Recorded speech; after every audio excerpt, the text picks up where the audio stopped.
Hoy voy a confesar algo que quizás no es común escuchar en un profe de español, pero es la verdad. Y es que hay cosas de este idioma que no me gustan. Y sí, el español puede ser un idioma muy hermoso, muy romántico, musical, pero también puede ser una pesadilla.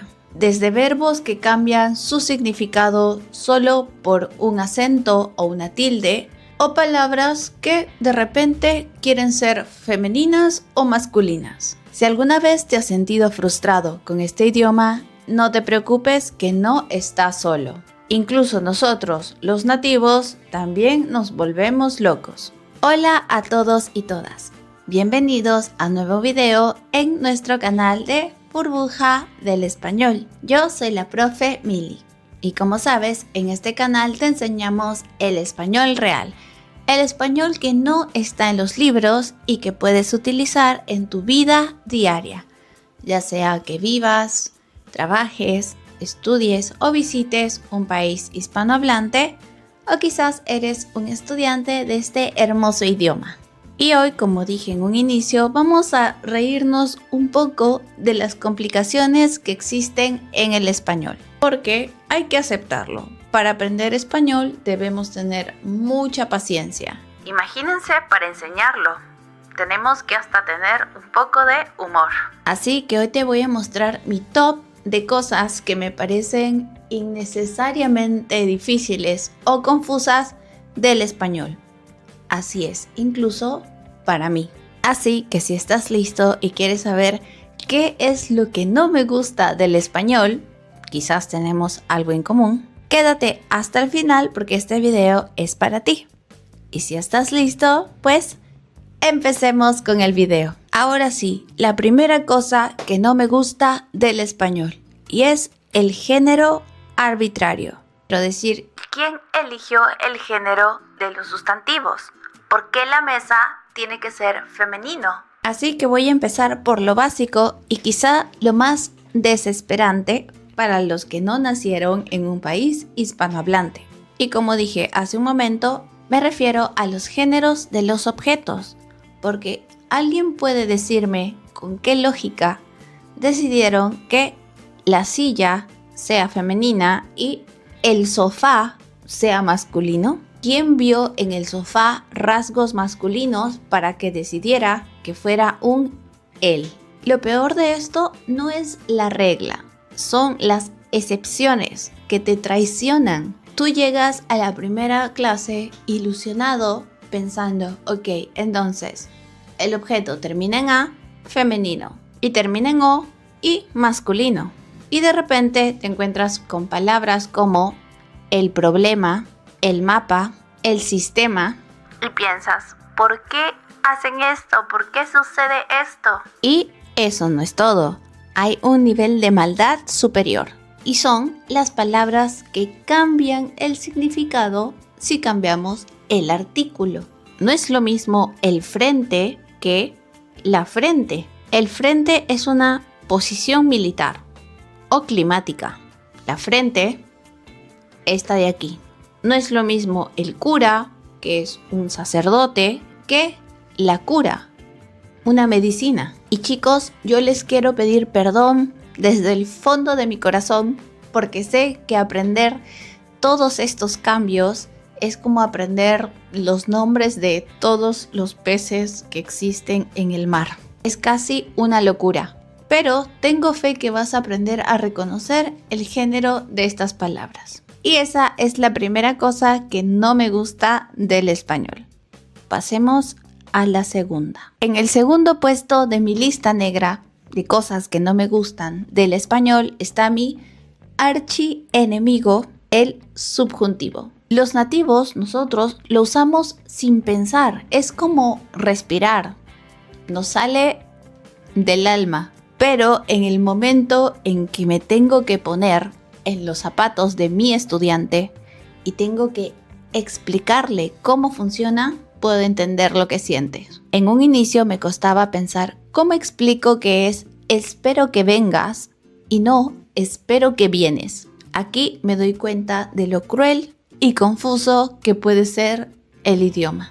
El subjuntivo es un mundo paralelo, el terreno donde solo existe la duda, el deseo, la hipótesis y la probabilidad. Y cuando nos toca aprender esta gramática, es como si el universo quisiera que siempre estuviéramos en una crisis existencial del idioma. De verdad, he escuchado muchos estudiantes que cada vez que tienen que aprender el subjuntivo necesitan terapia. Bueno, no, estoy exagerando. Lo que pasa es que cuando necesitas aprenderlo, también necesitas expresar cosas muy íntimas como tus sentimientos. Si el indicativo es el mundo real, el subjuntivo es como un sueño.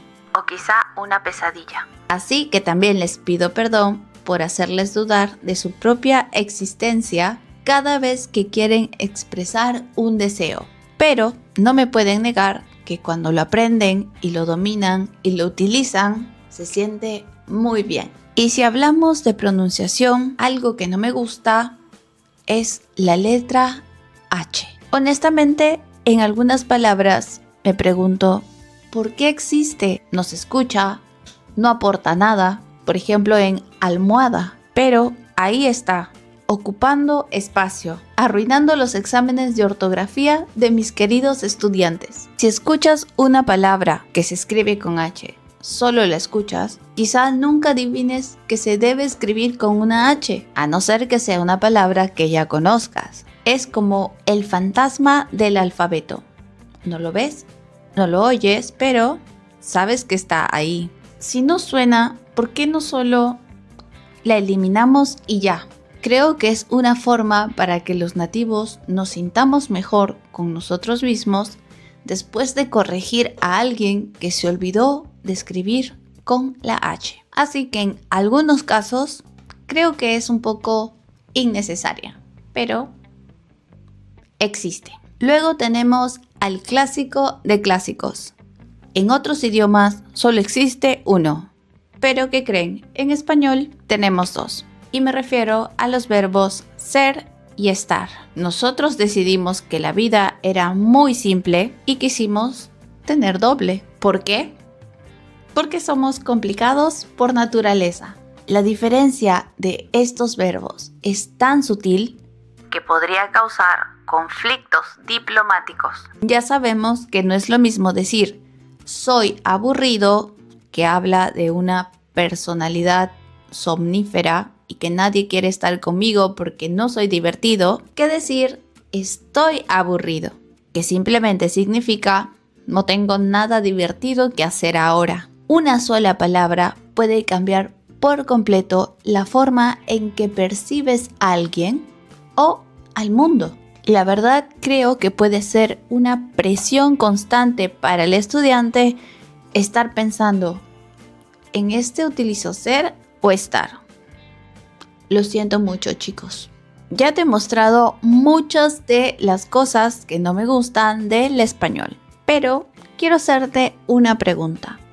¿Alguna vez te has comprado un curso de un idioma y simplemente lo dejaste ahí abandonado? Entre el trabajo, el estudio o las cosas que tienes que hacer en el día a día, practicar español queda al final de la lista. Pero ya no tienes que preocuparte por eso, porque si te suscribes a nuestro newsletter de Burbuja del Español, vas a recibir material en tu correo electrónico cada semana. Así que tú no tienes que organizar nada. El material llega a ti. Es una buena forma de mejorar tu español sin tener que planificar tú solo. ¿Y qué es lo que vas a encontrar cada semana en tu bandeja de correo? Primero, clases gratuitas con ejercicios prácticos. Olvídate de la gramática aburrida. Aquí te explicamos las cosas de una forma sencilla y con vocabulario útil para el día a día. Además tenemos nuestra sección de cultura hispana, porque aprender un idioma no es solo saber cómo conjugar los verbos, también curiosidades, tradiciones y expresiones auténticas para poder sonar como un verdadero hispanohablante. También incluimos material exclusivo que no publicamos en otro lugar. como nuestros PDFs con ejercicios. Es como un mini curso sorpresa que vas a recibir cada semana. Y ojo aquí, porque tienes un beneficio extra si te suscribes a nuestro newsletter.